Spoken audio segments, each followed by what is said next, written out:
Day 6 of Bruins training camp, and the starting lineup is looking like it's taking shape. I'm Evan Marinofsky here outside Warrior Ice Arena in Brighton, Massachusetts. And as I said, the starting lineup is taking shape. Today, on Sunday, Group A was all the guys you should expect come opening night against the New Jersey Devils. And why don't we just break down the lines as is? So right now, the first line is Brad Marchand, Patrice Bergeron, Jack Studnicka. No real surprises there. Obviously, David Pastrnak is out for most of the start of the season, I would assume, at this point. And Jack Studnicka looks to be taking his place on that line. That is going to be very interesting how Jack Studnicka fits with Bergeron and Marchand. Obviously, Studnicka is kind of the prospect that the Bruins are most high on. So it seems like this is going to be their best shot to see what they have in a guy like Jack Studnicka going forward.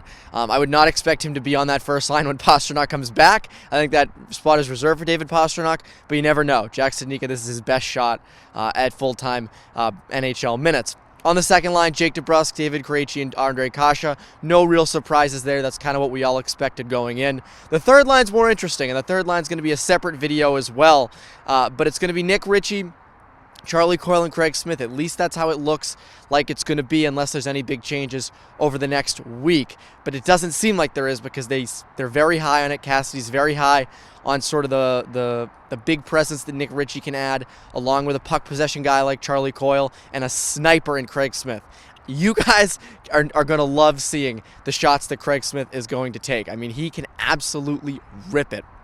So Nick Ritchie's going to be interesting on that left side, but again, that'll be a separate video as well. The fourth line right now seems like it's going to be Anders Bjork, Sean Kuraly, and Chris Wagner. Trent Frederick has played alongside Kuraly and Wagner a little bit during camp, but it seems like Bjork is going to be the guy, at least as of Sunday. That could change come Thursday. You never know. There could be injuries. God forbid. I hope there isn't any COVID issues, but it seems like Bjork is going to be the guy. They like Bjork there. They feel that he's kind of an upgrade from Joakim Nordstrom in the sense that defensively and against other teams' top lines, he's going to be their guy.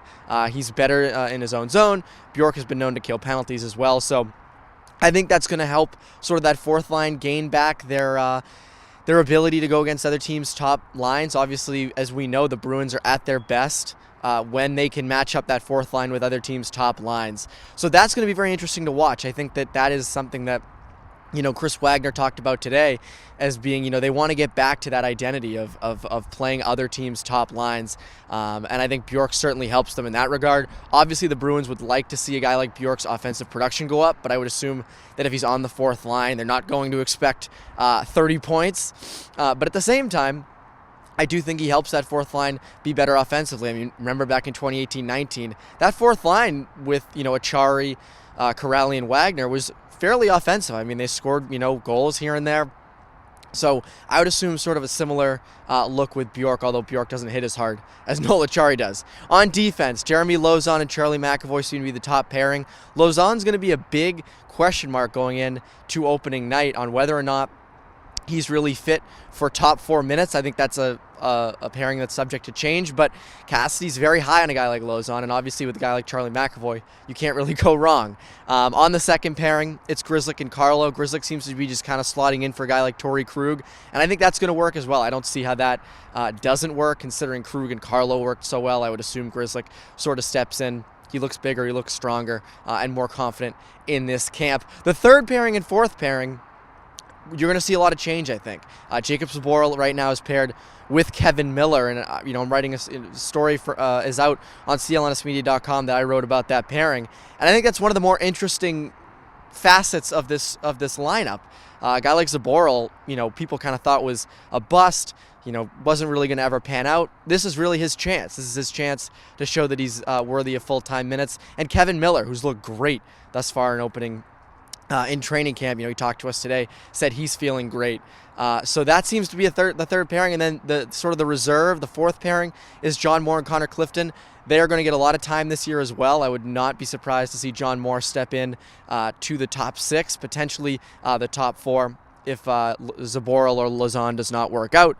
And then I think that Also, a guy like Connor Clifton will step in if there's injuries, if guys aren't performing. So that is the lineup. Obviously, Tuukka Rask, Yaroslav Halak in net, but that seems to be the lineup going forward. And honestly, it seems pretty good.